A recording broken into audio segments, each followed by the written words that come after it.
3 minutes can go, and it's also amazing how fast 3 minutes can take. Yes, exactly. Okay, Wouter, Robert, and Juliana, when you would like to start, for me it's fine. Thank you. Yeah, thank you, Marco, for this invitation. Well, we have the three of us, Roberto, Juliana, and myself, who will be sharing this session on contaminated site sustainable management strategy. A really interesting topic, of course, and a crucial and a really important one. We have 5 presentations in this session, all over the world.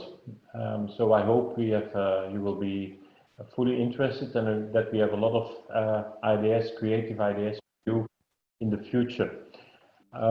Perhaps I can start with a short introduction of myself. As you can see, I'm part of Nicole. I'm leading the service provider group of Nicole, so the consultants and the contractors.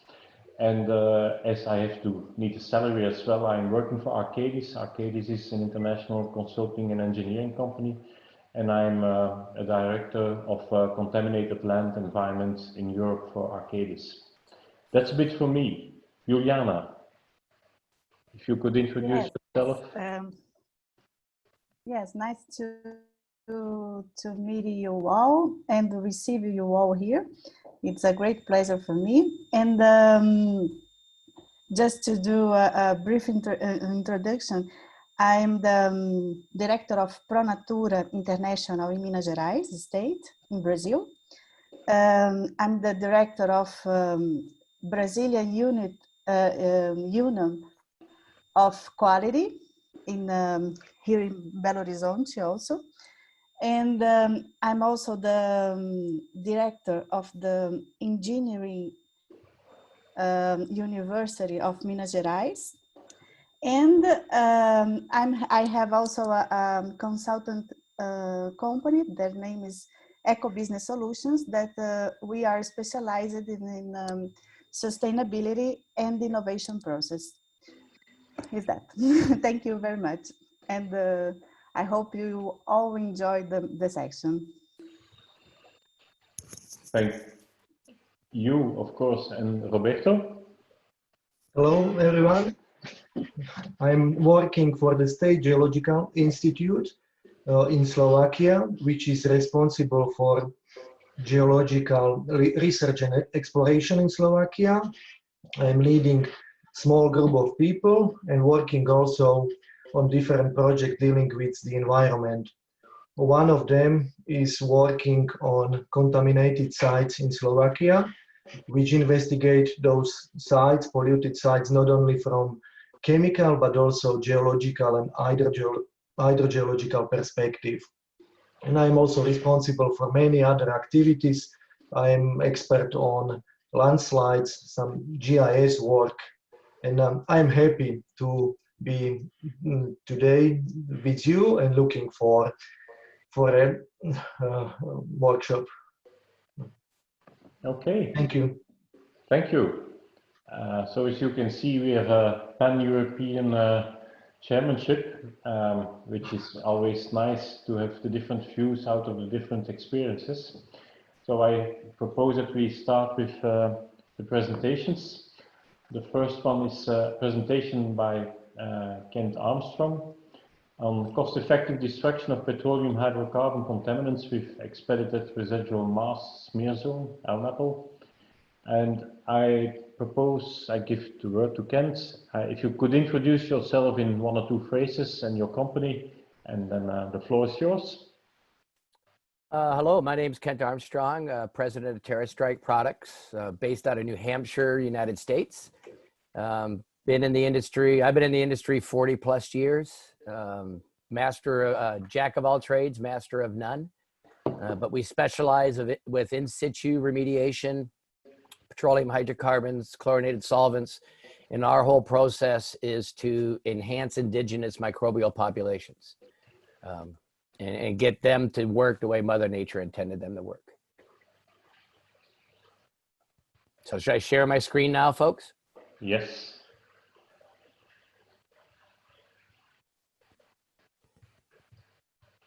So I'll do this fast. I'm a notorious talker, so I will try to control myself. And as said earlier, all questions at the end, I guess. But thank you so much for allowing me to be here. What is biostimulation? First off, just real generally speaking, we don't augment. Biostimulation is just eliminating limitations to microbial development in the ground, just like any other ecosystem on the planet. We are now trying to start address subsurface contaminant issues as an ecosystem. And so what we're trying to get folks to start looking at is not what do bugs do individually, not what the microbes do as an individual. It's what do the microbes do as a population, and what is necessary for that ecosystem to allow them to develop to become a consortium of working microbial populations. In doing that, we see incredible performance rates. This is not biostimulation. But I will never argue with excavation if it's source zone removal. Our strategies work in concert with just about any other strategy on the market, and especially with excavation. Get the source material out there and then enhance that region with a biostimulation additive to let the microbes do what they do as you go on, because you're never going to get all that material out during an excavation process. Our product that we're going to talk about today, I call it TPH Enhanced. It's a nitrate-based additive. It's providing respiration. Everything we do is anaerobic. The petroleum hydrocarbons make the conditions anaerobic. We keep it anaerobic. And by keeping it anaerobic, we allow prokaryotic organisms to develop the way Mother Nature intended, i.e. the development of biofilm. And I'm going to talk about that later. What we do is we have nitrates, a proprietary macro-micronutrient formulation. So we're providing an alternative to respiration from oxygen. We're going away from oxygen. It's expensive, it's hard, it's costly. We use nitrates to get the microbes to breathe. It's a non-regulated, non-hazardous, international non-hazardous material. And then it's the nutrients that allow the ecosystem to establish. It promotes the anaerobic degradation of petroleum hydrocarbons, polyaromatic hydrocarbons, non-chlorinated and chlorinated hydrocarbons, chlorinated benzenes, etc., naphthalene, oil sludges, and we believe PCBs, etc. We're working with Battelle on that. The site I'm going to talk about today is a former automobile fuel station from the 50s to the 80s with a very significant plume. Releases were documented during an underground storage tank removal program in 2003. And in 2009, the groundwater contamination extended offsite with the remedial drivers being petroleum hydrocarbons, BTEX components in particular, benzene being the major driver of the contaminant concern. Migrating offsite, impacting site and other property down gradient from the source zone.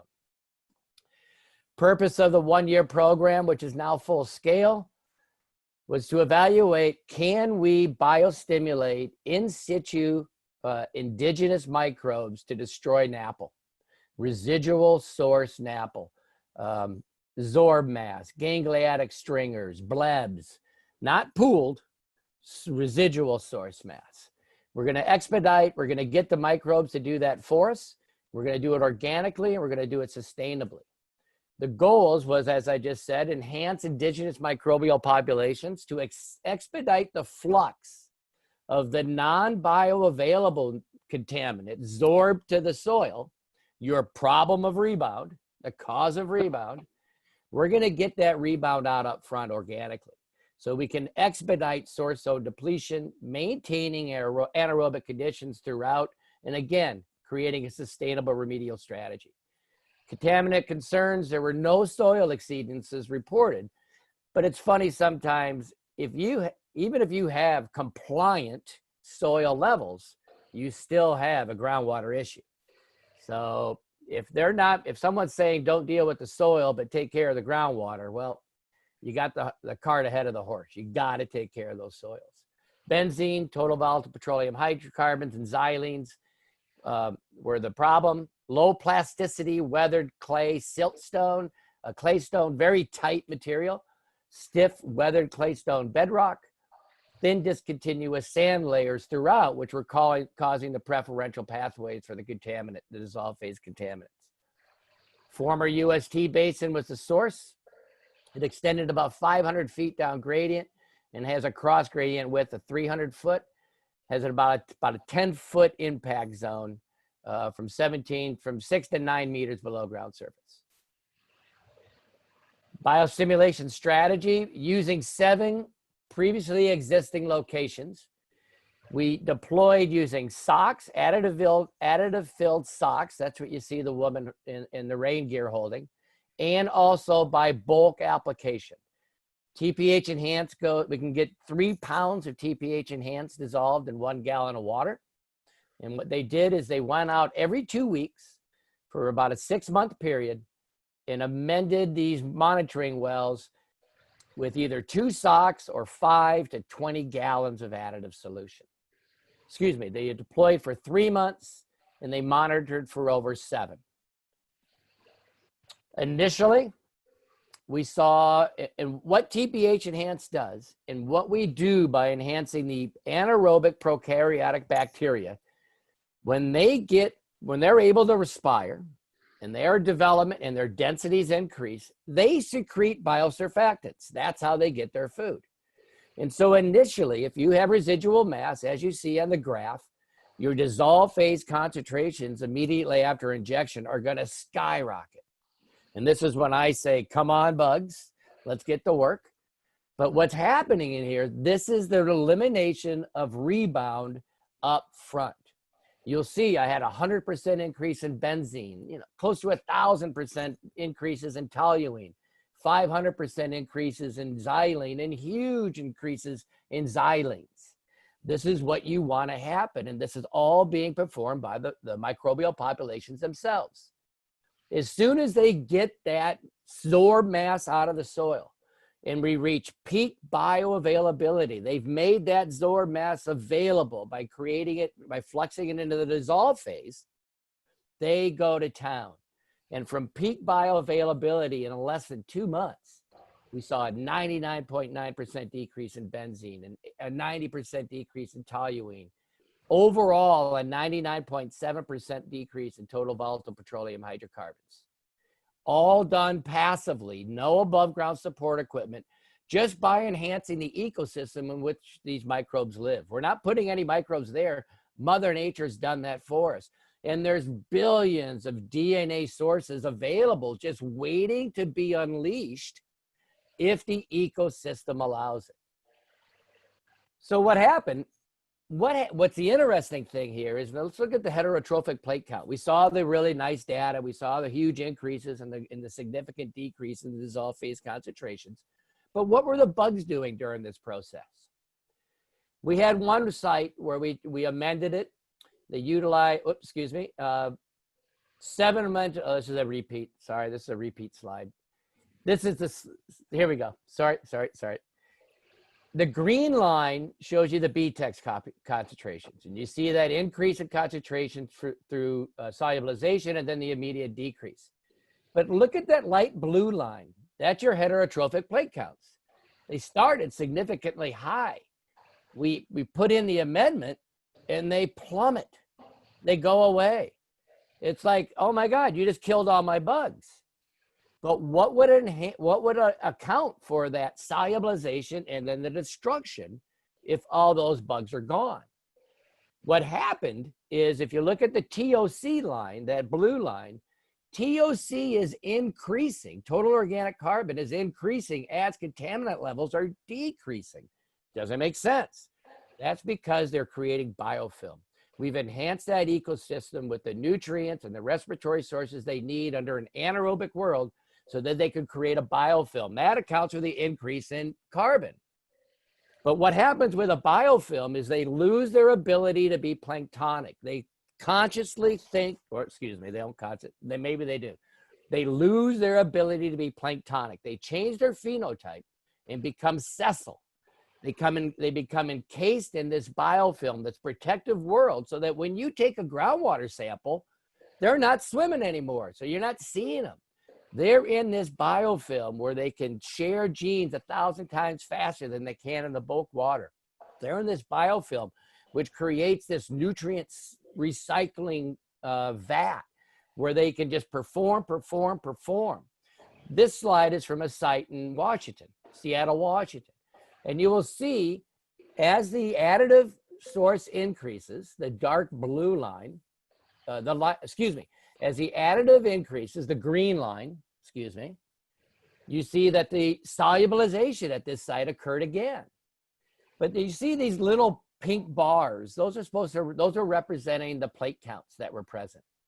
And at the beginning of this process, the plate counts were low. We put in the additive, plate counts skyrocket, material becomes bioavailable, and then all of a sudden the plate counts drop again.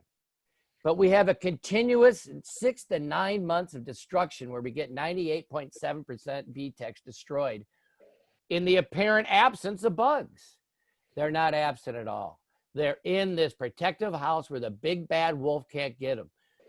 They can't be eaten. They can't be destroyed. They share information and they crush contaminant destruction. What we observed was heterotrophic plate counts decrease as contaminant solubilization and destruction occurred. Total organic carbon concentrations increased during peak microbial activity, including destruction of contaminants. Volatile organics were destroyed by almost 100%. out of 8 of the 10 amended wells, 8 of the 10 wells that were amended at one point achieved 99.99% destruction after solubilization. This is a continuing source. There's a limited little area, so we have advection always occurring, but the destruction is occurring. The degradation and solubilization continued, even though the bugs appeared to go away. They're planning on continuing this process for 1 more year and will achieve compliance at this site. The hypothesis is that additive enhanced microbial populations change phenotypic characteristics from planktonic swimmers to sessile, sitting attached, adhered to the matrix. That's if we eliminate the environmental stresses to development. This allows us increased communication in the establishment of a biofilm. With the establishment of a biofilm, the sessile populations share information. They adapt to their current existing conditions. They evolve now. They evolve under real time to adapt to what energy source, or what we call a contaminant, is available. It provides, the biofilm provides protection. They don't care what the bulk water is if they're in a biofilm. They work and they begin to not work as individuals. That's why I say let's not worry about what the individual does, because they begin to work as a collective consortium of populations similar to that of a multicellular organism when they're in that biofilm. This is a picture of a biofilm. That's an artist's rendition of a biofilm. Inside a biofilm, water can transfer 100 times faster than in the bulk water. Horizontal gene transfer occurs 1,000 times faster than in the bulk water. And the biofilm actually migrates. It can break apart and move down. And now this modified adapted biofilm adheres to another location with similar conditions and begins to do the process all over. We're getting influence 100 feet down gradient because of biofilm in areas where they were expecting maybe a 20-foot area of influence. Prokaryotes are older, more organized and experienced than eukaryotic bacteria. Prokaryotes are ubiquitous throughout the world. They dominate under anaerobic conditions. A biofilm necessitates anaerobic conditions. It can only work under anaerobic conditions. Oxygen is a biocide. It kills biofilms. That's why we pour hydrogen peroxide all over our cuts, to kill the anaerobic bacteria and prevent them from evolving and creating an infection. We want to enhance the infection in the subsurface.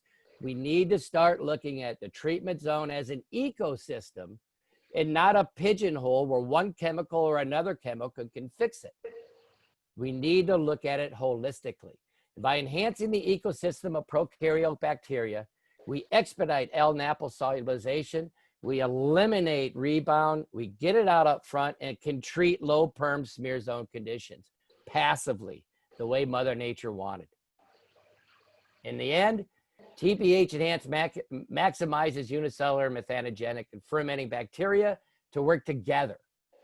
They allow degradation of substrates neither could degrade alone. Naturally expedite source zone destruction, and I'm going to leave you with this. Many bacteria ferment organic compounds. Most can't touch hydrogen. But many archaea, methanogens, ferment hydrogen and carbon dioxide, but can't touch organic compounds. And this is why reduction of petroleum hydrocarbons stalls. These two compete with one another. But with TPH enhanced, we stimulate respiration and a centrophic destruction, a centrophic relationship between methanogens and the fermenters so that they work in concert and work together in a biofilm under anaerobic conditions to maximize source zone destruction and to realize long-term compliance the way Mother Nature intended. Thank you so much. There's a lot of options out there. This is a true picture in New York City. It explains part of our problems here in the United States. But I thank you so much. All I ask is for a chance. Send me data, send me questions. I love to talk, and I hope I didn't go too long. Thank you so, so much. Thank you very much for this really interesting presentation, full of energy, and even with a final solution for the US problems. Well, I don't know. I would, Juliana or Roberto, do you have a question for Kent? If Roberto? Wouter, we do the question at the end. Yeah, but I was only giving the goal of my the possibility to my co-chairs if they had a question. Otherwise, we go to the next presentation, and as Marco said, we have the panel discussion at the end. So we go to the next one. Sandro Sauto will present the brownfield revitalization and future value increase with a high-resolution site characterization approach. Sounds really interesting. So I give the floor to Sandro Sauto. As well, if you could introduce yourself in a few words, that would be nice. Yes, so my name is Mateus. I work with Sandro at Finkler in Brazil, and we provide consultancy services in the environmental area. So I think you can all see my screen, and I hope so. But it says to me it is sharing. So today I'm happy to share our experiences in brownfield revitalization with a future value increase based on a high-resolution site characterization approach, and using high-resolution site characterization as a sustainable management strategy for any contaminated sites. Just a little background for you. Our site is located in the metro area of São Paulo, which has 21.5 million inhabitants, which is really big, with a growth rate of 1.6% a year. So it's a very exponential growth. And there is a high demand for land development in the metro area of São Paulo. So that's our background, where we are located. And we're gonna take a look at a site that was a former fuel distribution base and has been under investigation since 2003. So for the past 17 years. And it had remediation work using multi-phase extraction for 15 years, from 2004 to 2019. But because there were always recurring concentrations above legal standards in the groundwater, soil, and presence of free L-MAPO phase, this site was never developed. So it's been abandoned for the past 17 years. And because of this environmental impact, the site lost 45% of its value in the market. So it's been never used because all of these difficulties. So we can ask ourselves, was the management approach for this specific site sustainable? And the three bases that I would like to compare it to is the three pillars of sustainability: economic development, social development, and environmental protection. Was any of these three topics achieved in the management of this site? And unfortunately, I need to say no, because the site did not promote any economic development, any social development around it, because it's been abandoned. And abandoned areas in big cities are usually cause for trouble. and it did not protect the environment because it's still contaminated. And the problem that we saw at this specific area and in many others that we have studied, this was never achieved because of characterization uncertainties. There were too many unknowns, too many variables at the site. So this is just a little basic management life cycle for any site, where we start at a starting point with our initial conceptual site model. We then move to a traditional investigation with monitoring wells and some sampling. Then we have a updated conceptual site model. Then hopefully we can move with remediation works after a couple of years. We hope to do our final qualitative evaluation, see that everything is okay, and move to long-term monitoring, and we have a recovered area. The problem is, when we do this final qualitative evaluation, we see that there are still contaminants in the area, that the remediation goals were not achieved. And then we as consultants need to ask ourselves, what are the uncertainties about the site? What did we miss? And then basically we are stuck in this loop here of additional investigation, remediation, evaluation, investigation. And I like to call it the endless investigation phase. We're never able to move on to monitoring and be precise with the remediation. We're always investigating another variables that we're not seeing at first. And the kind of solution that we like to use, and it really works, is combining the TRIAD approach and high resolution site characterization. These two strategies are not very new. The TRIAD approach was first introduced by the Interstate Regulatory Council of the United States in 2003. And it's basically a management approach to deal with uncertainty. And the way that it deals with uncertainty is by systematic project planning, dynamic work strategies, and real-time measurement tools. So all the decisions during the investigation phase are done while the crew is on the field. It's working, it's dynamic. And to be able to achieve this dynamic work and to have real-time tools that collect data, it is optimal to couple this with the high-resolution site characterization strategies. It was introduced by the Environmental Protection Agency of the United States, I believe in 2006, 2010. And it provides us enhanced details, reduces our uncertainty. It is applicable, it's a strategy that it's applicable to all sites, and it's a best management practice. High-resolution site characterization approach gives us dense data.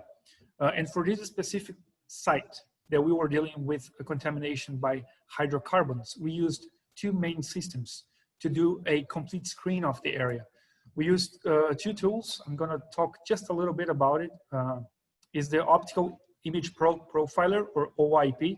It's basically a probe that is pushed through a direct-to-push machine, and it has a camera and a UV LED that will induce fluorescence of hydrocarbons, and we are able to capture this fluorescence and basically see what's the contamination like, and also coupled with the hydraulic profiling tool, or HPT, that tells us the permeability of the lithology.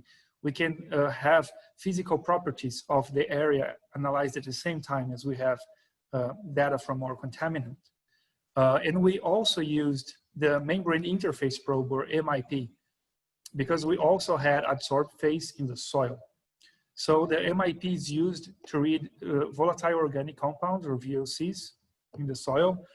And it uses a gas chromatograph that is present at the site to analyze this. So at the end, we are left with a log that tells us about the contamination, at which depth the contamination is, and also telling the lithology. So we can see if the contamination is in a flow zone or in a storage zone.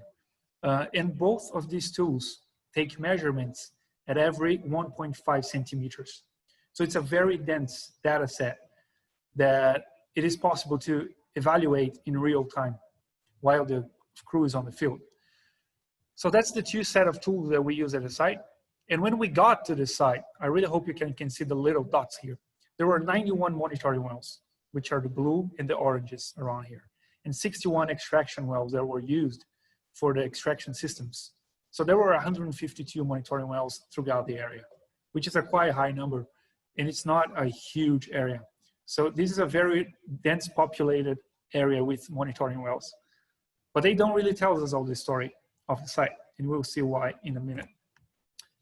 We did around 100 MIP and OIP locations in specific areas to try to identify the contamination and really assess it. After this initial screen with MIHPT and OIHPT, we collected specific soil samples in important areas that we found out, and we decided to install 13 more monitoring wells.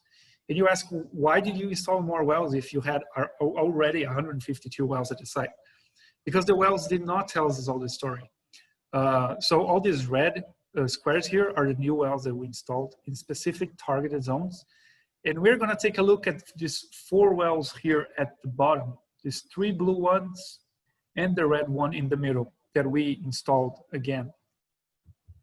This is a very nice cross-section showing us the flow zones in the lithology, which is this bright blue, and the storage zone, which is the grayer areas. And we have the well that we installed over here. We have 3 old wells. They're like 1.5 meters apart to 4 meters apart, so they're really close.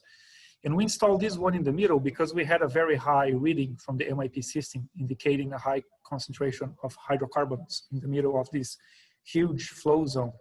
And we installed a well with a shorter screen to collect the water that was important with the real number. So we sampled all these 4 wells. So the 3 old ones, we got from the benzene levels in the groundwater from 33.5 to 538. It's a big difference, even in the old wells that are not very far apart, but they are in a very complex zone.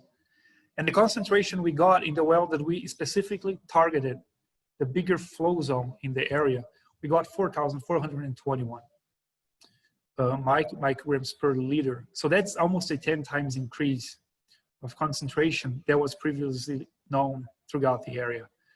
So this tells us that every site has too much uncertainties, too much, it's heterogeneous, and we need data that can provide us that explanation why the concentration varies too much in a little area. And he told us that in the flow zones, the concentration is way higher when you target the specific flow zone. All this data allows us to model it and to create maps with statistical confidence of what we saw at the site. So it is possible to see over here that most of our site is with over 65% of statistical confidence in the data that we collected. And close to the areas where we did the high resolution logs, we have above 95% of statistical confidence in the data, which is quite nice. And we also can model uncertainty values. So we can measure areas where we have too much uncertainty going on and we need to investigate more. So for this specific site, most of it, 95% of it, has a very low uncertainty scale addressed to each location. So our concentrations are well known. Our uncertainties, the areas that we are not sure about the results, about the lithology, about the storage zone, flow zones, and the contamination, it's well mapped. So we were confident with this uncertainty map. So we moved on with the analysis, and all this data allows us to deliver to clients 3D models that will be used in decision making.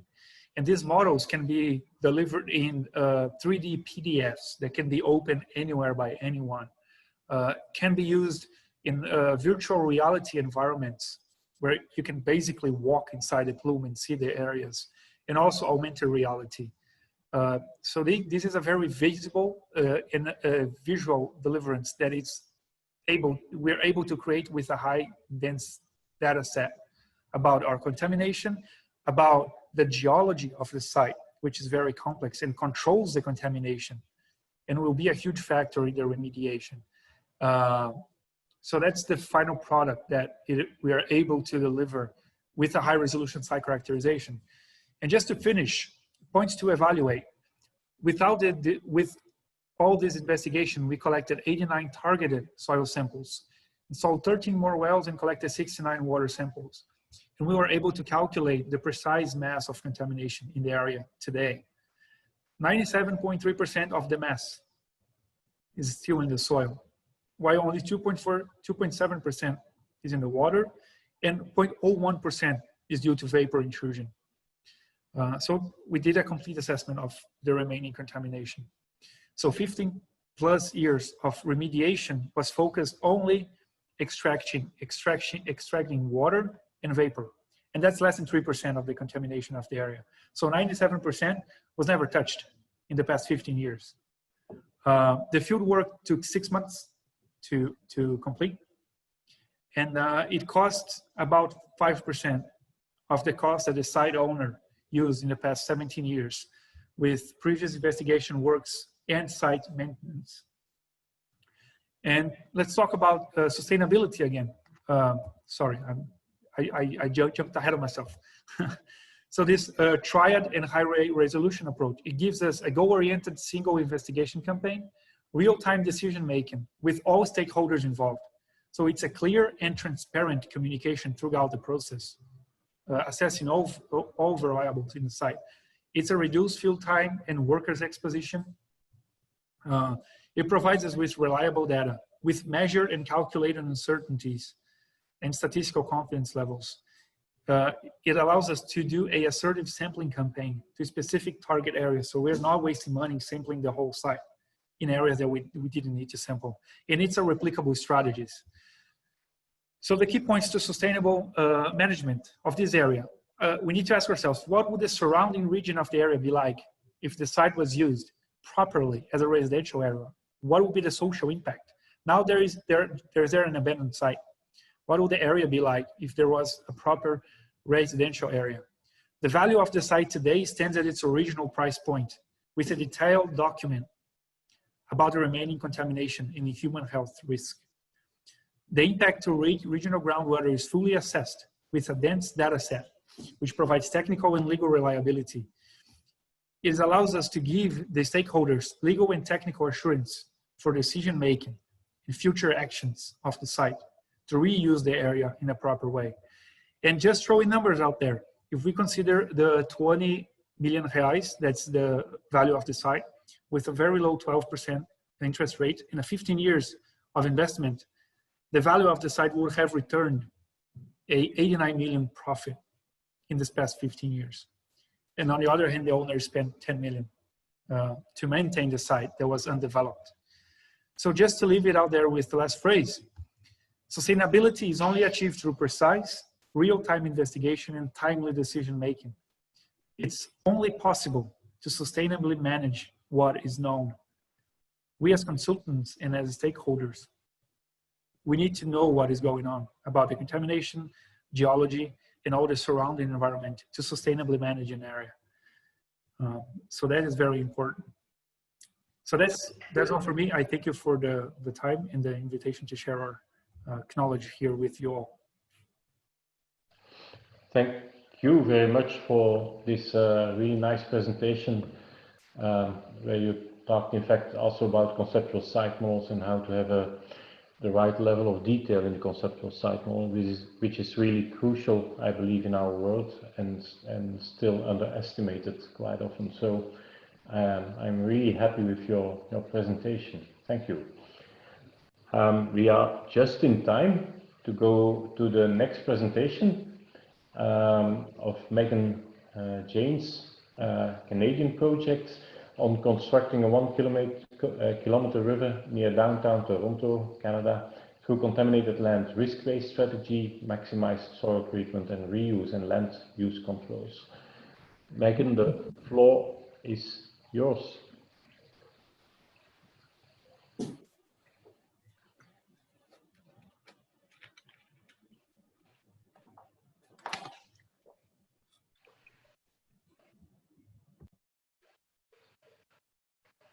We don't hear you. If you would be talking.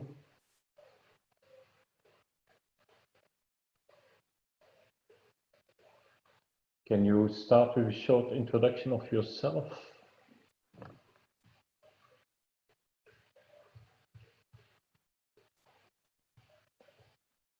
Megan, do you hear us?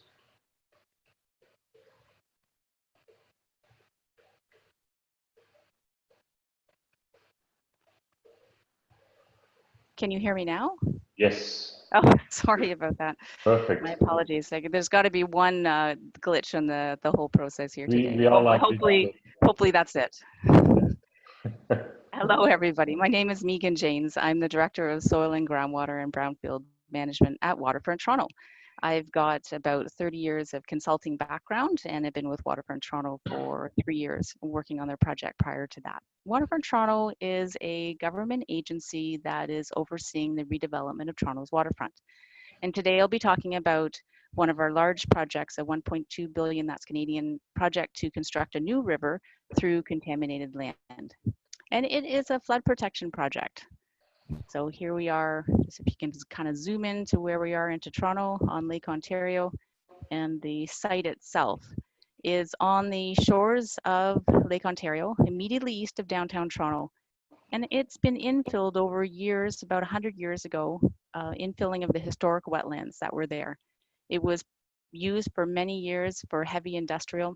And our project is to flood protect the Portlands area and the area to the east. So 240 hectares of land in the Portlands and the surrounding community. And what we're doing is building a new river to do that. So right now, one of the main rivers in downtown Toronto, the Don River, has a artificial right-hand turn in the river, and that creates a flow restriction. So when we have significant storm events, our design storm event, this land floods and the land to the east.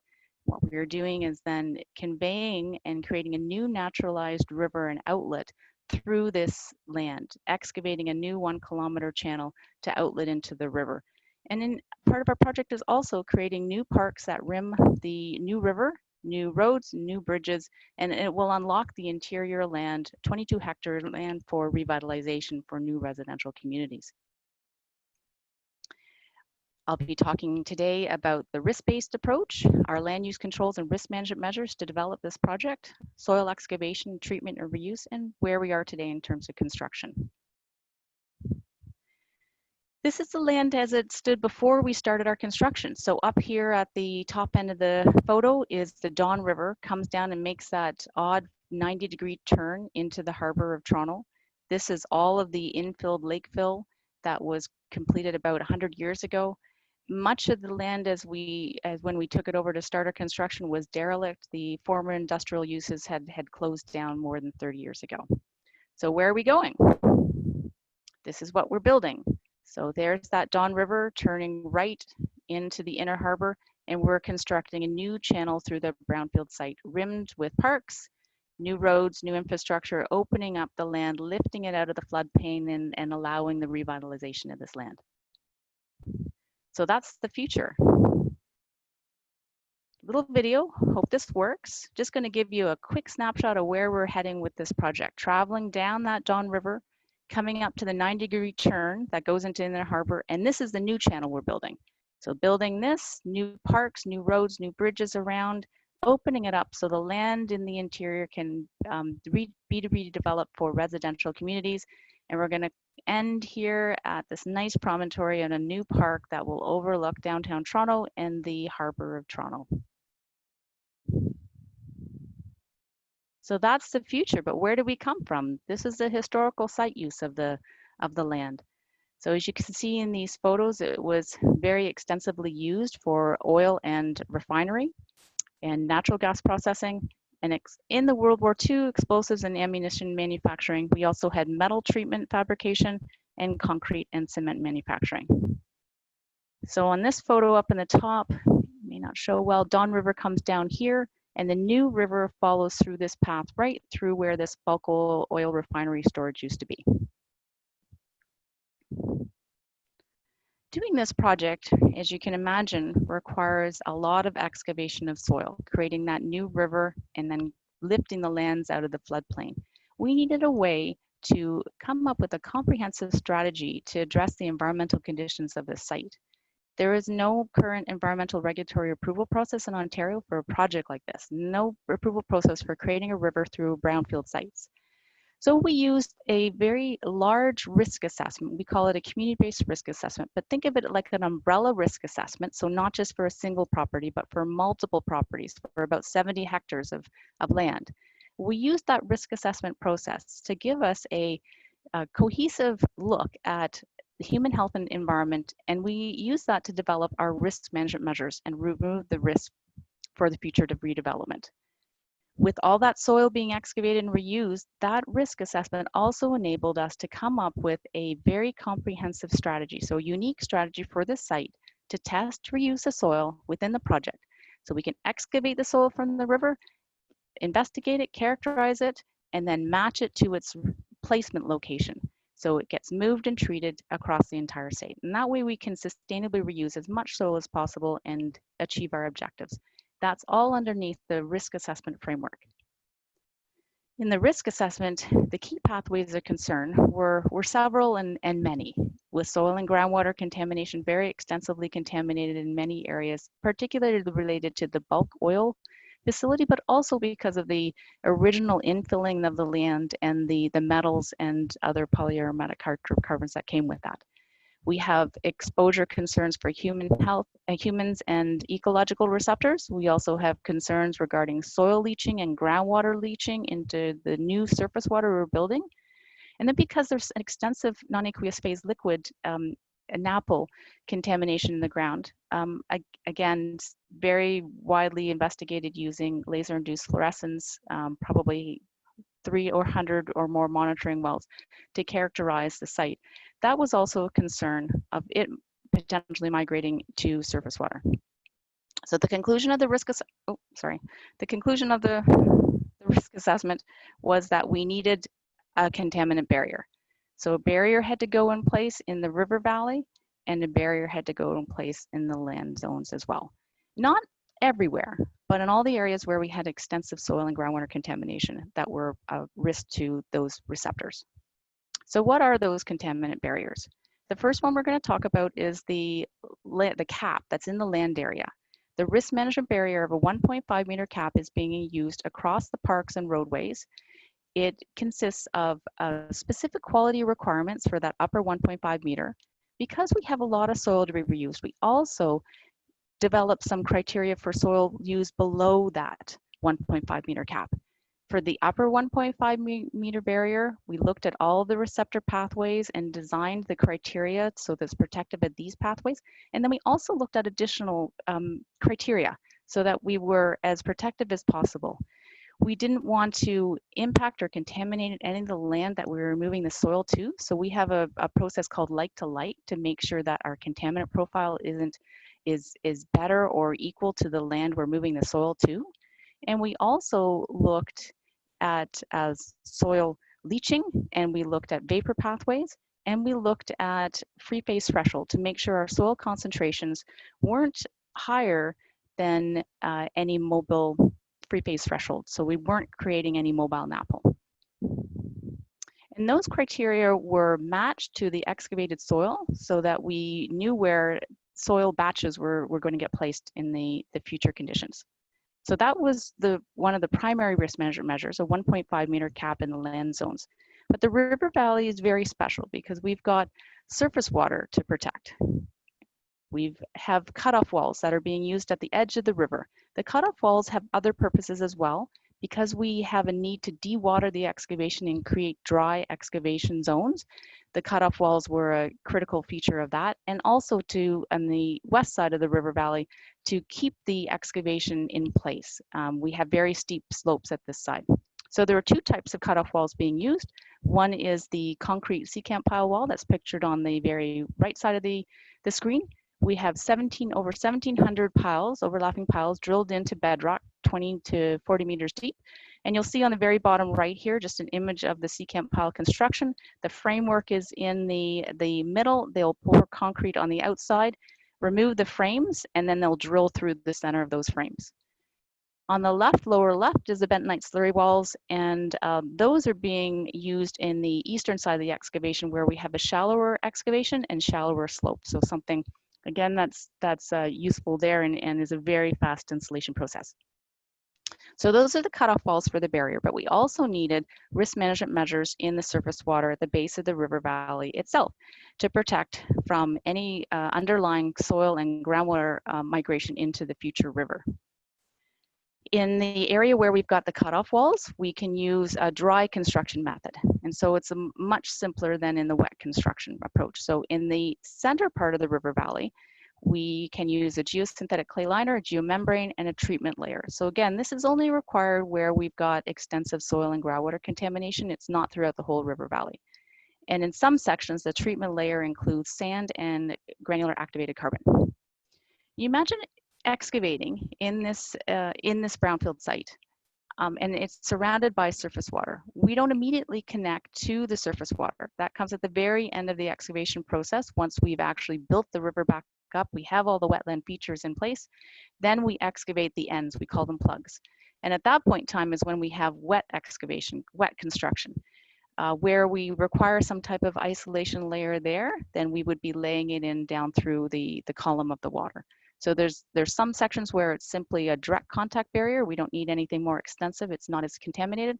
Other areas we need something a bit more robust, aquagate, oleophilic biobarriers. There's other organoclay approaches that we are using.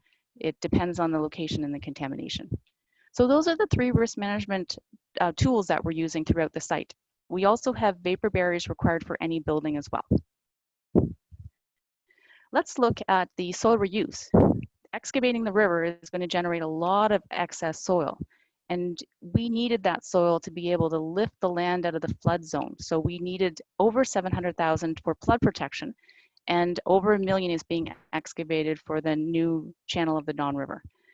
The orange in this figure is the excavation, and then the greens and the purples are the fill areas. So there was, as I said before, extensive characterization of the excavated zone and soil matching done to match where that soil could go and whether it needed to be treated before it actually got to this placement location. With our reuse plan, we looked at the total volume of soil and then categorized where it would go. We have over 13 different criteria sets, including some of the generic standards that Ontario has for soil. With over 1.3 million cubic meters of soil excavated, the bulk of it, the soil that's being excavated, is actually being treated or reused below the cap, so below the 1.5 meters. Over a third is being reused for cap material, the upper 1.5, and about a third, or 300,000 cubic meters, is just not usable on site, and it's getting disposed of off site. So still a lot of soil. If we could have captured that, we could have, but it's been shown that we just can't treat some of these volumes. Some of it has high metals, some of it has contaminated peat or organic soils, and some has debris, so it's getting disposed of off-site. But still with this, we're around 80% reuse of soil, which is pretty phenomenal on a project like this. Here we are right now with our soil excavation. So we started excavating last year. This is in the bulk oil facility, the former facility there. So this is the most extensively contaminated zone, and this is where we started. The width of the river is about 100 meters, and we're 6 meters deep. And you can see the secant pile walls, the concrete wall on the left and the right of the screen here.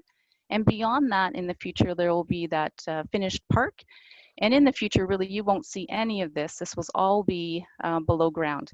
Our next step in about a month will be laying down the geosynthetic clay liner, the risk management measure barrier at the base of the river, with a geomembrane on top and the reactor treatment zone. And we're looking towards downtown Toronto from here. Okay, soil treatment. So we have 2 different types of soil treatment that we're using to address the 300,000 cubic meters of soil. Started in June with the biopiling. So it's a bioremediation process, and Kent had already talked about the anaerobic process. This is an aerobic process. So we have nutrients and water and mixing for supplementing oxygen. We piloted this a couple years ago, and I'll talk to you a little bit more about the 2 tests in a sec. So the first treatment process is for a highly contaminated soil. So it's a small portion of the soil is very highly contaminated and is going for a star X treatment. And it's a smoldering process. It's an ex situ system. We were very successful in the pilot test, treating the tens of thousands of microgram per gram of petroleum hydrocarbon with 95 to 99% reduction. And the treatment was completed in 10 days. They do it in a batch operation. For full scale, they'll be using larger batches, 8 containers, and then they alternate between containers, and they get about 4,000 meters cubed per month in their processing rate. So over the 1.5 years they're working, they'll get around 72,000 meters cubed. They'll be starting up in November, starting this soil treatment full scale. And for the less contaminated soil, we're using enhanced bioremediation, as I mentioned. We had a successful pilot test that was able to achieve over 50% reduction, which is what we need for the less contaminated soil. And they were able to treat within 8 weeks. So they started up prepping their soil management area in June, and the pictures on the right show the operation of the biopiles. So those are still in process, and they'll continue on for 2 seasons. There's a lot of water that's getting managed from that river valley, and we have a very large water treatment facility that's taking up to 2.5 million liters of water per day. These containers on the left are about a million gallons each that store the water, and the water gets treated through the system on the right and then is discharged to surface water. And I just have one more slide just to show you where we're at in our construction. So this was last year. Looking towards downtown, you can see the platform for the drilling of the sea camp pile walls, and you can see the meandering shape of the river. And then as we flash forward to this summer, you can see the sea camp pile walls that have been installed. The excavation has progressed in the main and worst contaminated location. And you can see as we move forward towards the end of the excavation, that's where that plug will be before the river connects into the harbor of Toronto. And this is what it will look like in the future. All of those risk management measures and environmental controls will be below the river, regularly monitored to make sure that systems are working and in place. It'll be finished with a beautiful park with bike trails, trails for people, fishing nooks, and canoe and kayak launches. Thank you very much, and I look forward to your questions after. Thank you very much as well for this once-in-a-lifetime project, I can imagine. You are a lucky lady that you have been able to be involved in this type of projects. Really interesting. So thanks for your presentation. Then we jump to the next presentation on integrated management strategy for Usina Presidente Arias mega sites. José Carlos Roca will present it. The floor is yours. Thank you, Walter. So I will start to share my screen. So I'm José Gouveia. I'm the manager for environmental liabilities of Companhia Siderúrgica Nacional, that one of the largest steelmaking company in Brazil. I'm geologist, master in environmental technology, and I just finished my PhD last Friday in hydrogeology. So I work as a vice president in Equality Latin America, and also leader of technical group for discussion of soil vapor intrusion process. So I will talk about an integrated management strategy that was implemented for Usina Presidente Vargas. That is one of the largest sites that we have in our company. Placed in Volta Redonda. It's a city in the south region of Rio de Janeiro state in southeast Brazil. In Europe, seaports, chemical industry complex, metal mining areas, military complex that are installed in large areas and regions are referred as mega sites. And these areas, soil, groundwater, and surface water are usually contaminated with a wide variety of pollutants. The traditional remediation approach is often impossible in short terms because the nature and the extent of pollution.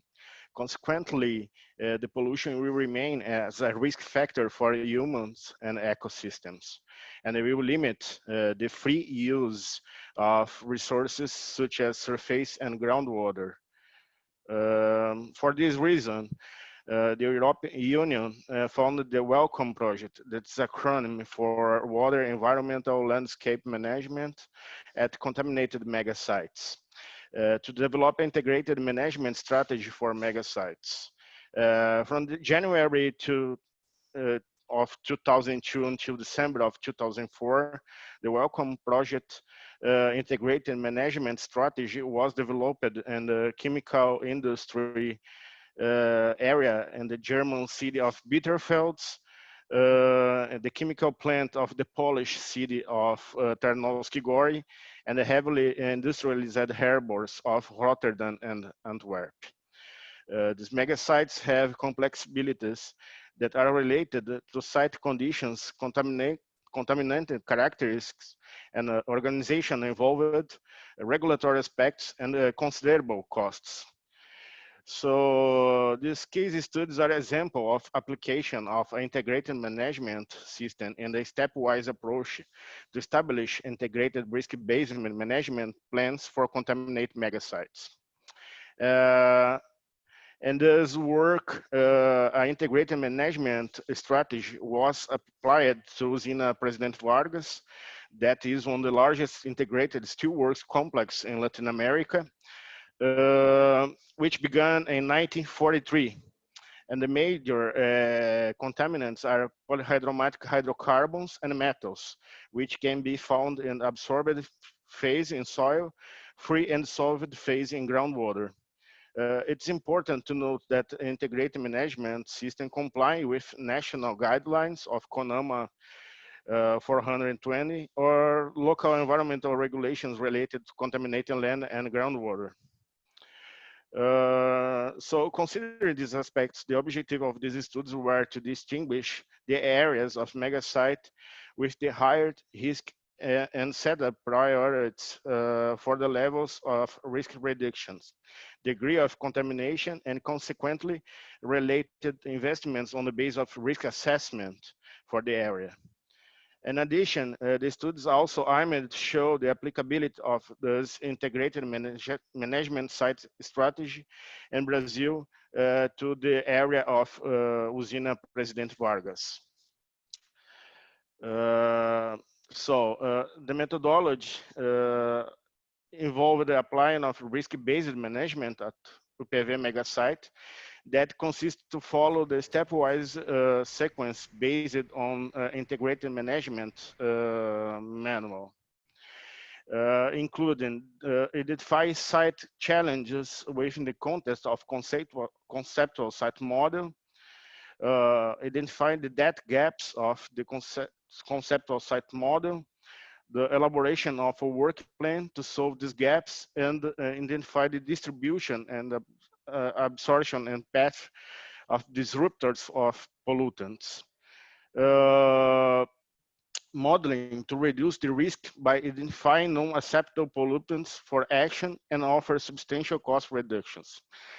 The refinement of conceptual site model, set or revisit site objectives, development of interim objectives and adaptive remediation strategy, and development of integrated management system, building a mega site management plan, monitoring program, and a review plan. So we expect as results based on information that mega site has been divided into clusters. For each cluster, long-term risk reduction targets have been defined, and a cost efficiency analysis has been performed to determine and select the preferred remediation strategy. The results expected are the elaboration of the following plans. Classification of all site areas of concern according to the priority for remediation actions, considering the sensitivity of receptors and the potential for migration. The elaboration of an investigation plan, monitoring program for different areas of concern ranked according to the urgency. And the definition of the limits and the contours of a buffer zone that is an area near to the site boundary with a potential for off-site migration using mathematical modeling. So we can conclude that megasites are characterized not only for their large extension, but also for the technical complexity related to their geologic conditions, diversity of industrial process developed at the site, variety of pollutions, regulatory aspects, and elevated costs estimated for rehabilitation. So in this context, traditional approaches for remediation could be applied for short terms. And the best worldwide practices include adoption of a global remediation strategy based on long-term stepwise approach management program like integrated management system. The case study evaluated this work and compared with Usina Presidente Vargas mega site show the feasibility of applying integrated management strategy in Brazil to have an efficient mega site management plan, monitoring plan, and review plan. So the next steps of these projects include the development of a long-term management plan, design and implement of remedy, monitor and evaluating performance, and apply decision criteria to adjust, optimizing, and reevaluating the remediation strategy. So to finalize this presentation, I would say thank you for the opportunity to Marco Falcone, all scientific committee, the members of the chairs, and also Nicole Latin America, and the Companhia Siderúrgica Nacional, who provides support and sponsorship for this research. Thank you very much.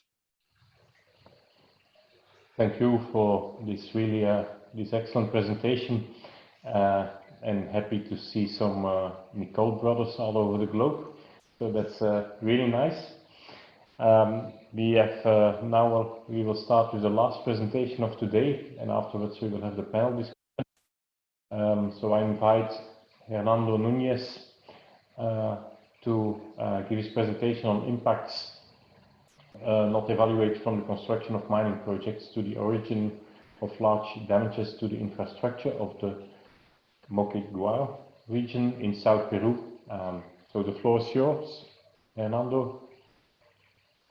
Thank you. Good morning, all. I'm Hernando Núñez de Prado from Peru. I'm a geologist. I have a master in environmental impact assessment, and my English is not very good. This is the reason I read my presentation, but it's important. I share the screen.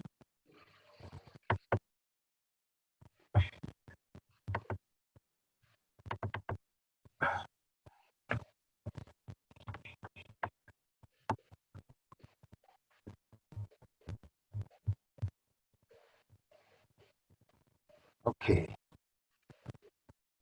I put my screen big.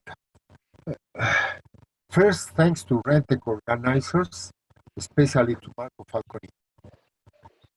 In the first part of presentation, I will present the main characteristics of the Moquegua region in the context of the Andes mountain range, especially the maps of the Quellaveco mine, both the geological, geomorphological context, the geodynamics that affect the area, the current use of the soil, watershed, and ecological map.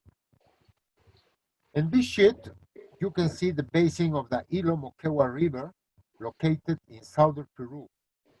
In the part of the headwaters of the basin, the location of the Cuajone is in this part, and the Quellaveco is in construction. Both are copper deposits. This is a panoramic view of the construction cap of the Quellaveco mine. Land movement is important in four main areas: the Vizcachas Dam, the open pit, and the West Rock deposits area. Also the processing plant area and the tailings area.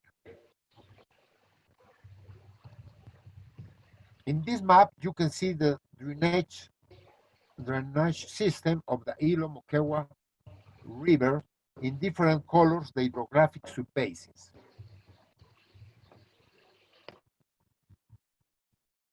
This map shows the morphostructural units in colors. To the right, the upper part of the Western Cordillera of the Andes. In green, the head of the basin. In blue, the Andean foothills is the water catchment area until their confluence in the city of Moquegua is the hydrographic network of the Tumilaca River subbasin. in this part. You can see all this network, drainage network, goes into the Moquegua and the Moquegua village. In this picture, you can see the geomorphological map on the environment of the Quellaveco mine, showing the different components of the project under construction. The area of operations with the open pit and wash rock deposits is in this part. The area of the beneficiation plant is in this part.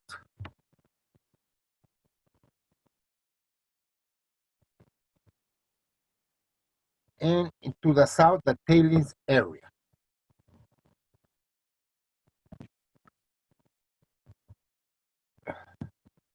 The geological map of the Quellaveco area presents extensive outcrops of intrusive rocks, pink colors, from the Yarabamba superunit in blue, in green colors, the rocks of the Quellaveco formation of the Toquepala group of Cretaceous age, essentially is volcanic rocks.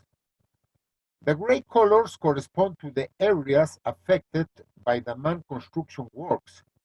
It's an important area. Now, northwest-southeast direction faults predominate in the area. To the south, there is a thrust as a limit to the southwest. Orientation faults now northeast-southwest, transverse to the cordillera, are mostly lineaments and sometimes play as transcurrent faults. This map shows the external geodynamic features in the main valleys of the Quellaveco area and the erosion range. The green color for the slightly moderate erosion that will be most extensive. The colors ochre and brown to distinguish areas with moderate to strong erosions. It can be noted that the areas marked with brown are not very abundant, taking into account that the valleys are canyons and the slopes are steep.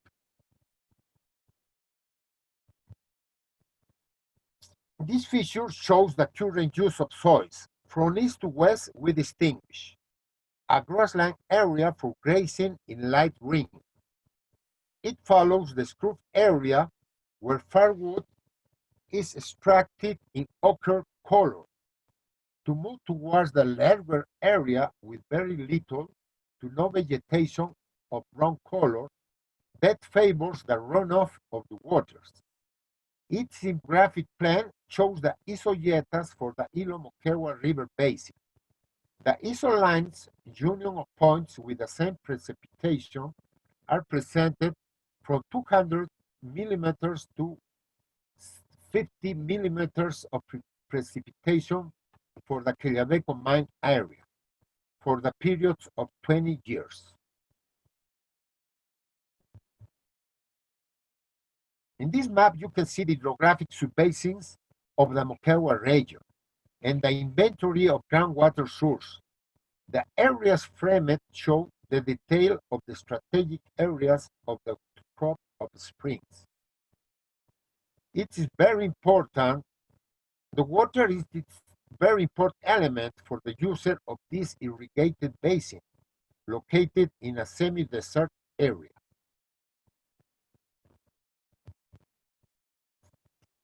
In this ecological map of the Moquegua River Basin, we show the life zones according to Holdridge are shown in colors, as can be appreciated greatly influenced by the different altitudes.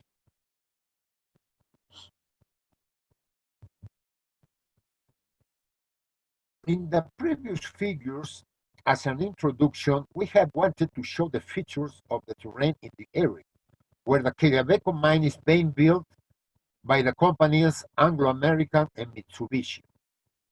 It is clear that the geographical conditions in the area are quite complex, and therefore very detailed environment impact studies should be carried out in order to mitigate them.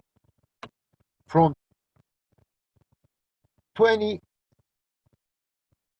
From 20 to 2010, different environment impact assessment, several modifications to expand the capacity of the concentrator plant, and more recently, several supporting technical reports for modifications on various components of the project have been carried out. In the second part, we will discuss the salient aspects they must be treated for the detailed study of complex areas where it's important to consider different aspects and how they integrate. This slide shows a conceptual model with the elements involved in hydrological studies. First, the influence of climate, geology, topography, and vegetation.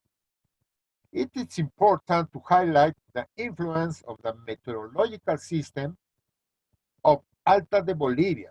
It has caused extreme hydrometeorological events in the summers of the year 2019 and 2020. This strongly influenced the rainfall regimen in the Andean zone, and it's one of the causes that have caused considerable damage of the infrastructure. In hydrological studies, we must try to predict the parameters of magnitude, frequency, loading rate, and when the events will occur. The hydrology conditions the structure and functioning of ecosystems, the dynamic of habitats, the disturbance region, and the health forms that form the relief, geomorphology. In geomorphology, the formation of reliefs is influenced by the climate, the types of rocks, and the geological structure. This science is very important to characterize the shape and geometry of the channels, the transport of sediments, the size of the grains, the connectivity of the flood zones, and the rotation by the vegetation. That determine the structure of the habitat, specifically in the availability of shelter. The ecology is influenced by biography and by climate, topography, geology, and vegetation. To determine the structure and functioning of ecosystem, we must study taxonomic diversity, functional diversity, local adaptation, productivity, and nutrient rotation. Land use. In this case, the construction of the mine will significantly influence hydrogeology as well as geomorphology. This use will lead to change in the regimens of water availability, amount of sediments, channel stability, and impact on the riparian forest. In addition, we must take detailed studies of the geomorphological parameters in very complex context of the hydrological basin of the Moquegua River, among others. The surface of the basin, the shape of the basin, and the drainage system, and the features of the drainage. By means of the morphometric indices of the basin, the aim is to establish the relationships between the behavior of the hydrological regimen and the geomorphological features of the same. All these studies must be carried out for the evaluation of environmental impacts in a detailed way to be able to then identify the impacts, evaluate them, and assess them, as well as present the management plans for their mitigation. In the feature, we observe the catchment hydrological model. In the case of rural environment, we must consider the runoff routine in the rural surface and determine the sediment generation model, which in the rural case is important.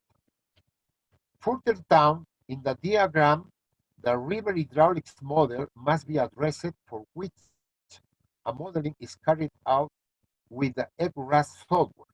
In the lower part, we have the model of sediment transport in a river. In normal conditions, the deposition of sediments occurs, but in conditions of overflow due to storms, it is when the erosion of the bed and banks occurs. In this diapositive shows the detail for the scour phenomenon. Under critical conditions, bridge scouring occurs during periods of high flow, such as during flood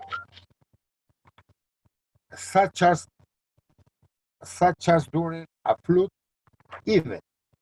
Higher flow velocity can pick up more sediment, and turbulence often occurs at the base of a pier, and it disrupts and accelerates the flow. As too much sediment is removed, the structure can collapse, occur due to the sediment transport initiated by flooding. Is the most common cause of bridge failures or collapse.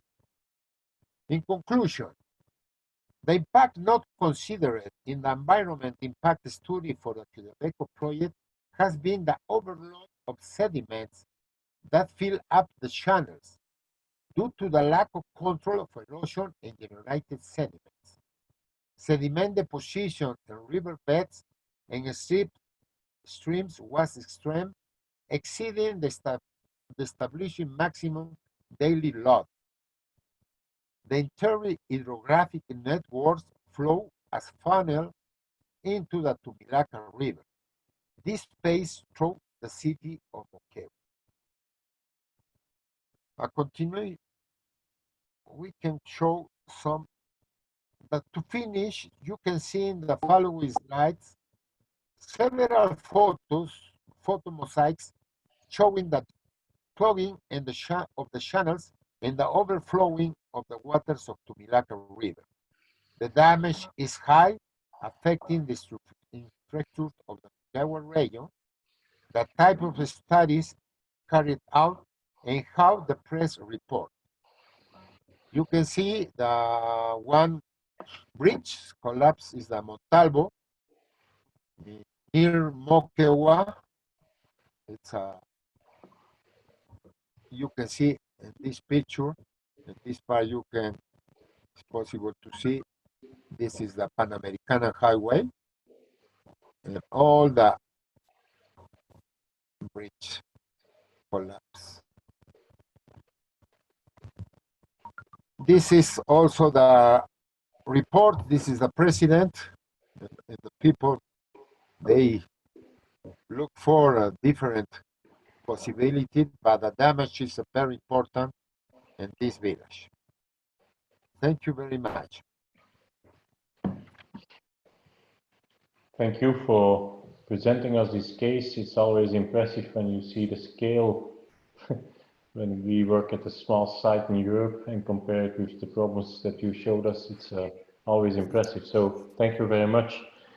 So the floor is open now for discussions, and I will first ask my co-chairs, Juliana or Roberto, if you have questions to one of the presenters.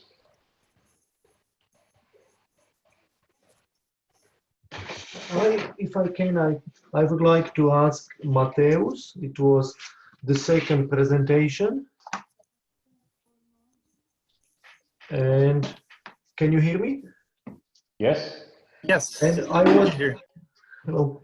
was impressed, like, about this kind of pollution, about concentration of different kind of components like benzene, like it varied within such a small area, within specific wells, which was quite closed.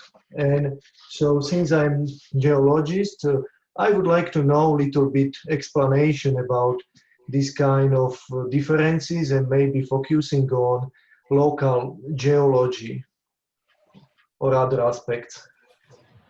Yeah, I think the biggest aspect that was important in the area was the flow zone, that we had a very high permeability zone. And if you remember the picture the monitoring well that we installed had a very short screen area that was only inside one flow zone. So the whole well was inside one specific lithologic layer. Yes. So the other wells were connecting a lot of other layers with different concentrations in dissolved phase. So basically, the old wells were dissolving the concentration. So we were having a very dissolved value in there. So that's the difference with the well that we installed, targeting one very specific lithologic layer. We collected water that was relevant for that specific layer with very high concentrations. When there are wells that connect multiple layers, these layers will have different concentrations. And there are a lot of research papers about it, showing that in a 30 centimeters interval, you can have 1 of 2 orders of magnitude difference in a very short interval, just sampling different layers. So I think that's the main reason there. We were focusing and targeting one specific geologic layer. Yes, thank you. And was it such a high permeable layer, like sandy layer, or you have selected like? For us, there it was a silty sand. It was not a very well-graded sand, but it was a silty sand. Our site was mostly not permeable at all, but that layer in specific was the higher permeability we had at the site, around 10 in the -2 power per K. So. Okay, thank you very much. Okay. Juliana, do you have a question for someone?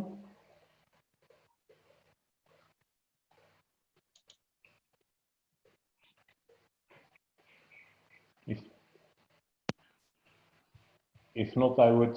Matthäus, you want to say something? No, I was just saying that I can't hear either.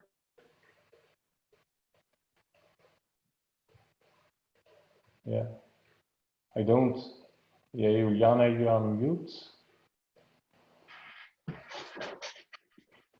Yeah, okay. Now it's perfect. Now it's okay. Okay, sorry. No, I would like to congratulate all the speakers. The issues were very interesting, and I have no questions for the moment. I would like to ask about the sustainability management that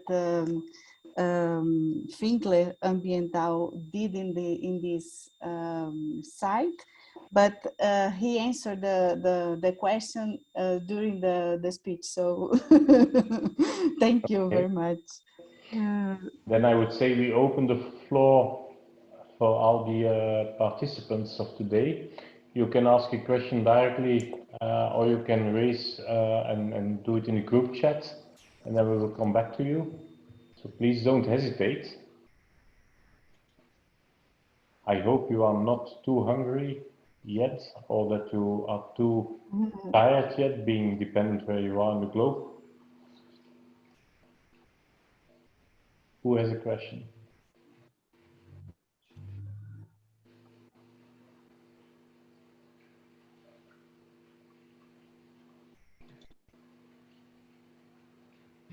Wouter, if I may, one question to Megan with this really interesting project in Toronto. Huge project, really. It's I am a risk assessor by my work, my daily work, and I see risk assessment for everything, but it's the first time I see a risk assessment for a new river. And so my question is, the risk assessment was done on, let's say, the environmental risk assessment, more the human health risk assessment, or let's say just the environmental risk assessment? Because I see that there are also the green area along the rivers that that is let's say something that receptor could stay. So this is my question. It was Marco, thanks for the question. It was a full human health and ecological risk assessment. So it was all the human health receptors and interfaces, as well as the ecological side too. We had to consider swimming in the new river, fishing in the new river, and all the new ecological receptors in the new river.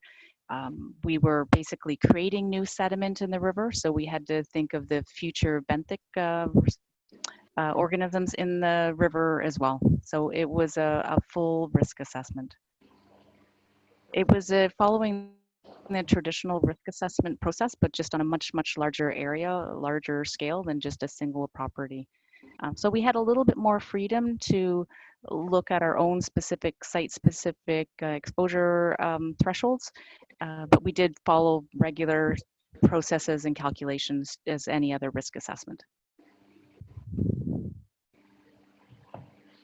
Okay, thank you. I was really impressed by your presentation as well. And I know it's a crazy question, but let's try anyway. What was the most difficult hurdle that you encountered? Was it the colleagues, environmental authorities that didn't accept your way of dealing it? Was it the public in the neighborhood? Was it the fishermen? Was it the really critical moment that you say now it could go wrong? The most difficult thing that we had to, at least for me, there's been so many challenges on the site. I think every day seems to be a challenge. In addition to environmental challenges, there's a whole host of geotechnical issues. It's a former wetland, so we have the organic soils and the compressibility and the, all of the cascade of issues that we had to deal with through that. But from the environmental side, the most challenging thing was getting the approval from our regulators to reuse the soil. So it was part of our large risk assessment that we developed a whole host of criteria for reusing the soil. And it took 2 years for us to get the approval from the regulators to go forward and reuse the soil. So we got that approval last year. So that was the most challenging up to that point. The regulators were on board, but it was a lot of interface, a lot of back and forth until we kind of came to the right point and we came to an agreement. Now the most challenging thing is actually odor control. So we're excavating in the river through contaminated soil.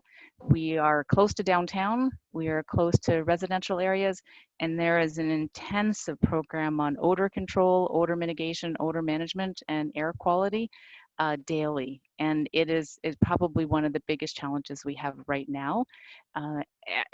Everything's going well. It's phenomenal, but we have such a Cadillac odor mitigation process on site, probably unlike any other site that I'm familiar with. Because we're close to downtown. I can imagine. Okay, thank you. In the meantime, someone else with a question. I didn't see chat or a question. Hi, I actually have a question. It's for Megan. A fantastic project. I'm so impressed by the scalability of the project. What is the plan for post-project monitoring, and typically how long would you go for it? And what are the parameters that you would look for? It's multiple things. It's groundwater, it's air, it's odor, it's gaseous, it's ecology. And do you have a plan for it? And typically for such a huge project, how long would you go for post-monitoring? I'm not going to have a full answer for you because some of the long-term monitoring program is still in development right now. But we have an environmental assessment that guides us of what we have to do and for how long. So we have a performance monitoring and a post-construction monitoring, and it's a 5-year monitoring program. But it's not to say that things will end at that 5 years. It's just we have a rigorous program for the 5 years, and then we, through that process, adapt and determine what our longer term program is. But we have long-term monitoring for all the caps that are in place. We had to make sure that those caps stay in place in perpetuity. So that usually is like a twice yearly monitoring to make sure the caps are robust and in place. We have a groundwater monitoring program area-wide that assesses groundwater condition and makes sure that we're not, nothing is in contrast with the groundwater model. There is a groundwater model that has been guiding us and the design of the cutoff walls. and it's being used to design the long-term monitoring program as well for groundwater. There's also all of the habitat monitoring and the benthic monitoring that will be done. And because it's a program that is primarily flood protection, we have to make sure that the grades are remaining as per design. If we have too much settlement, then we fail on flood protection. So that's also a rigorous part of our long-term monitoring the grades and elevation and topography for the site. There's also fisheries monitoring, and then there's a whole host of like public realm monitoring with that too. So that's kind of the snapshot of it, but it is a long-term 5-year program. Okay. And typically for something as huge as a cap area that you have, for geomembranes and other layers that you have, what is the lifespan that you're looking at that it will last, or you have to come back and do something to it, and how is there a thought process behind that? Yeah, the geosynthetic clay liner and the geomembrane were designed with an over 100-year lifespan. So all of the modeling calculations were done on over 100-year lifespan. So in essence, the groundwater contamination below won't migrate through within that 100-year lifespan. And for any instances where we had breakthrough in around the 100 meters, that's when we have this reactive treatment layer above the GCL and the geomembrane. That's where we have the granular activated carbon for additional buffer and contingency.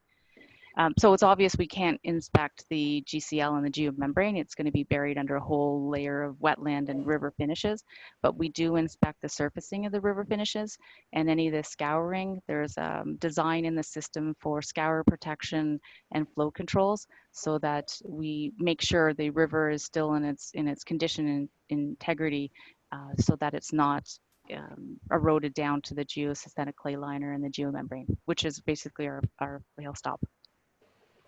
Thank you so much, Megan. This is a fantastic project, and good luck for the rest of it. Okay, someone else with a question? Another one from my side is, this is for Kent, is a curiosity about, let's say, the use of bioremediation in USA. I'm wondering which is the, it's under debate right now in Italy, which permission is to be asked to inject new bacteria or new microorganisms in an area that has other microorganisms. I'm not speaking of enhancing bioremediation, new organisms, so that are studied in laboratory and selected. So you basically put new bacteria in in a certain site. Which controls do you have to do, and which specification do you have to follow in that case? Well, we actually avoid all of that. We do not augment. We do not bio-augment. We look at laboratory raised bugs as food, as carbon.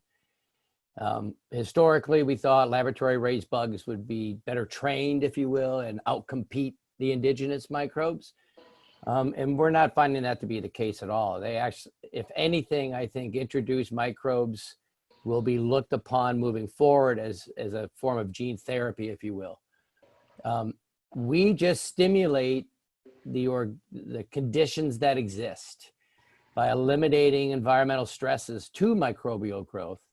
Microbes don't die. They don't need to have a life cycle by which they reproduce. They eat, they double, they split. They eat, they double, they split. They eat, they double, and they go, and they go, and they go, and they go. If you reach densities under anaerobic conditions appropriate enough, they will form the biofilm.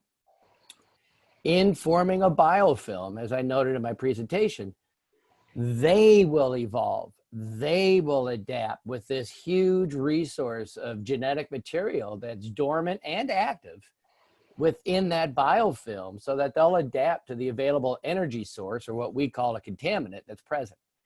So the only injection issues we have our standard injection issues because we are putting an additive in the ground. We're putting an additive solution into the ground. Many states here in America, it's a 10-day notification process. by which you just, so they have a way to track if, say you were doing a permanganate. We don't do permanganate, but say you were, and all of a sudden the stream's turning purple 10 meters downstream, who's injecting that? That's the purpose of the 10-day notification. Our material is basically food grade material. And so we have not been rejected in terms of permitting. So we avoid the whole issue. We don't create that additional red flag by injecting organisms. They're already there. We just enhance Mother Nature's ability to take care of things. Okay. Does that help? Ken, thank you very much for this answer. I have an additional one to you. You have been talking about nitrates and biofilm stimulated by nitrates. Let's call it like that. Have you been working on sulfate environments as well already? Sulfates are much lower energy. Nitrates have huge amounts of energy. So you're not going to reach the maximum capacity of the organism activity than you would with sulfates versus nitrates. And the nice thing about nitrates is they're going to raise that ORP. We're going to raise the ORP of that treatment zone. So if there are naturally existing sulfates, if there's naturally existing iron or manganese, we will enhance those respiring bacteria as well in the process by just raising the ORP and the trophic level of the environment so that they can now utilize their available respiratory source and create a secondary front of contaminant destruction. We invite everybody to the party. We try not to be exclusive. But one note, the nitrates provide a respiratory source. It's the nutrients that enhance the biofilm development. It takes a large array and some specific micronutrients to maximize biofilm behavior. And so the nitrates are what we do. What happens is a contaminant gets into the ground, takes away all the respiratory sources. Historically, we would put oxygen into the ground. Instead, we keep it anaerobic and put in nitrates. Then it's the macronutrient formulation, which provides the stimulus for biofilm development. I was simply building on your statement, which I like very much, that you have to remain as close as possible to the natural conditions. And if you would be under sulfate reducing conditions, I would find it a pity to change it into another type of conditions and keeping it on sulfate reducing conditions. So that was the reason of my question. Right, Okay. we can, but by going a little higher in that trophic level, we'll enhance the sulfate and others on top of that. Yeah, okay. In the meantime, I see that Eric LGC has a question, so the floor is yours. Eric? Yes, hi, can you hear me? Yes. Thank you very much for, first of all, congratulations. Very interesting, everything that we heard here. I have just a very quick question for Mr. Kent, if I may. He was mentioning raising the ORP just to understand how it is being done. I couldn't hear all the sentence. This is why I would like him, if he may, please repeat it. The introduction of the nitrates will cause your ORP to go up. Okay, thank you very much. We're just introducing an alternative electron acceptor, just like you would with oxygen, but we're not using oxygen because we don't want to become aerobic. There's many aerobes and anaerobes will work under anaerobic conditions. Mm-hmm. Thank you very much. Thank you. There's a question of someone who says, but raising the ORP is maybe not good for all types of contaminants. Kent? Without a doubt. Without a doubt. These are petroleum hydrocarbons. You know, if you're at a chlorinated site, you want deep methanogenic conditions. Otherwise, the halorespirers won't be able to operate. So ideally, I jokingly say, at a chlorinated site, one of the best things you could do is pour a bunch of diesel in the ground. Diesel is an electron donor. Yeah. My chlorinated additive is, what's an electron donor? Carbon. That's what we always put into the ground to facilitate reductive dechlorination. We're finding now we don't need as much carbon as we had thought. But the point is, gasoline is an electron donor. Diesel is an electron donor. And so it's driving your system methanogenic. That's why your tank grave is blue. Oftentimes you'll be in a tank grave or an excavation and you'll see the soils are bluish, marine looking. It's because it's a reducing environment. The contaminant itself drove it reducing. The bugs are trying to do their thing, but there's nothing for them to respire because that donor, that massive amount of donors scavenged all the electron acceptors away, all the things that they could respire. So by bringing it back up with the introduction of nitrates, we keep it anaerobic, let everybody work, but it's much more cost effective than the use of oxygen. And it's more effective with regards to performance as well, because you can't make a biofilm with aerobic conditions. You'll get biofouling, but you won't get biofilm. Huge difference between the two. Yeah. Okay, well, perhaps I invite the presenters to ask a question or to give a recommendation even to the other presentations that you have seen. I don't know if one of you has a recommendation or a topic that you said, well, if you would do it like this, from my experience, it could be helpful. So the floor is to all 5 of you.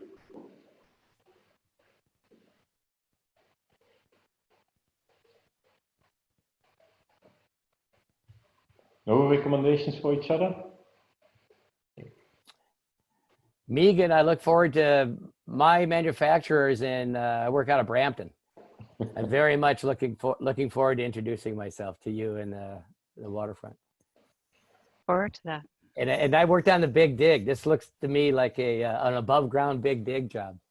Yeah, it certainly is. Down in Boston. Oh, okay, excellent.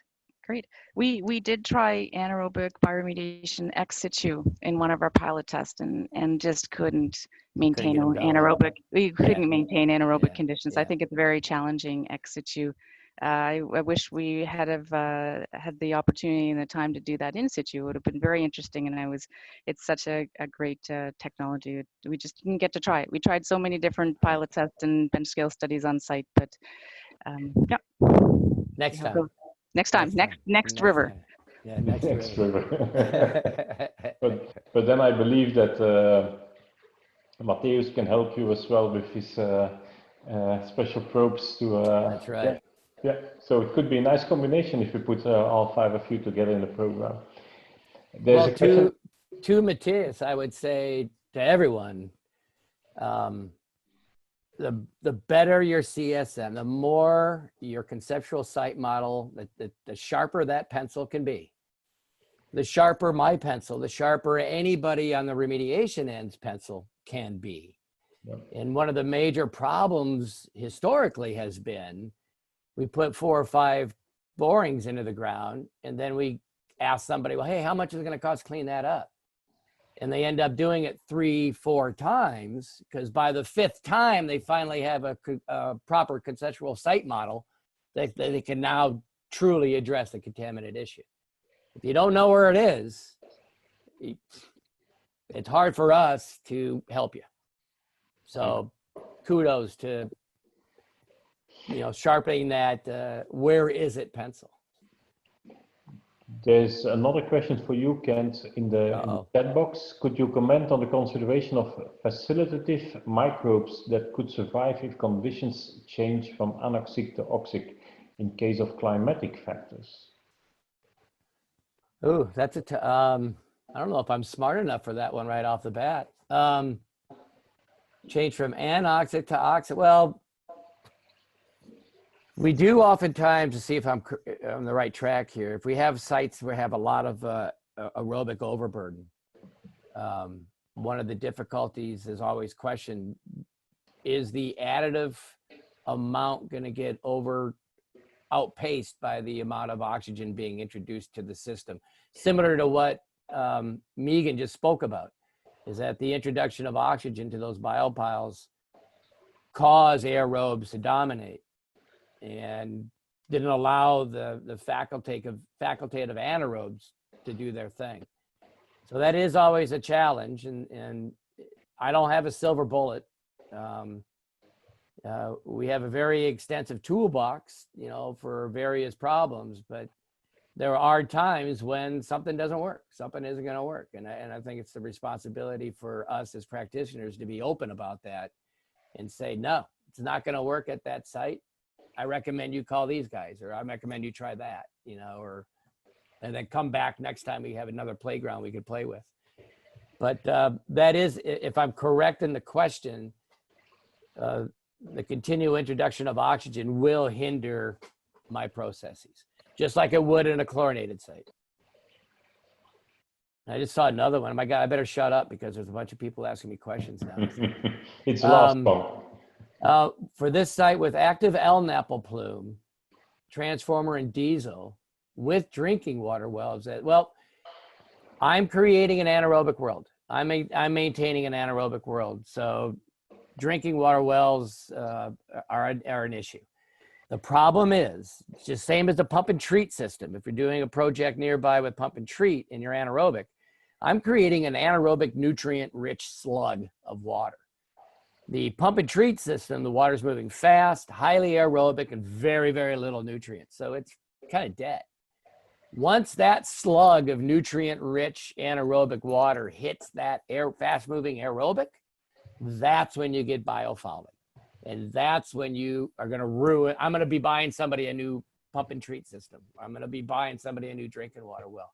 So there are issues at any process where you're doing anaerobic treatment. You have to be concerned about sensitive receptors nearby. Here in the States, it's usually between 100 and 500 foot limitations. But it all depends on how fast the water's moving. How fast is the water moving? And then if I just one more thing, with an anaerobic world, some will say, "Oh my gosh, but you're gonna make available the metals." The problem there isn't really your treatment zone stays. The metals, once you get out of that treatment zone, those metals are not going to start solubilizing again. So that's rare. It is an issue in the treatment zone, but not outside the treatment zone. Okay. Uter, a couple of questions from my side to the speakers that didn't receive any question. Jose, I would like to thank you for being here. And my question was, which are the remediation technologies that are you taking into account for at least at the first instance for this mega site? And the question to Hernando is, which do the Peru government do something on those mining sites that I understand it's a danger for the population? Thank you, Marco. It's always a pleasure. So we have at this moment one area at the site that we are doing a remediation based in ISCO, and actually it's a combination of ISCO, surfactants, and the pump and treat system. And the contamination is diesel related to a railroad that cross our site near to the south boundary. Basically is it at the moment.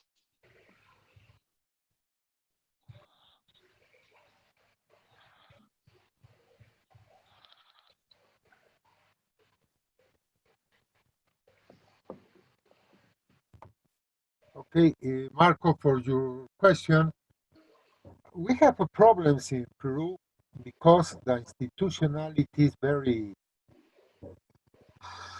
influenced by the economic power, and now the problem with asset impact, environment impact assessment is very the reports don't have a good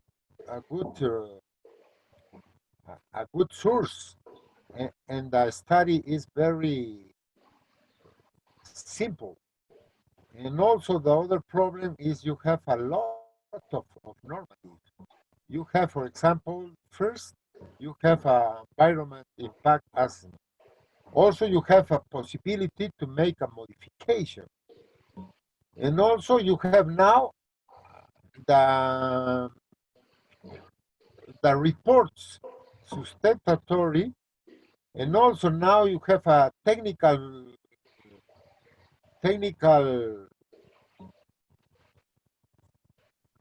it's incredible because now the problem in the environment, the governmental environment, is you have a lot of advocates. They made all have a lot of work because we have a very, very big normative. And we have problems now with a lot of mines in Peru. They contaminated the underground water. And that is the problem. We have the sustainability of the resource is in danger. Okay. Can I ask Armando if he knows about the shared value platform in Peru? Do you know about that? Excuse me, repeat me. It's yes, Hernando. We are touring in Peru a very great project with the government and also with the mine companies, with the possibility to go forward to a more sustainable way to do the mining projects. Also here in Brazil, we are doing it with ProNatura International. I will, if you allow me, I will contact you and we can see if we can help in this situation in Peru also. Okay? Okay. Yeah, thanks. I send you my email. Make the contact. Thanks. Always nice, Dit. I believe it's a nice moment to end the day for the Europeans.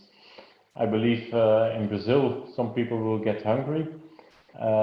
In Europe, some people will get hungry as well. In China, some people would like to go to bed.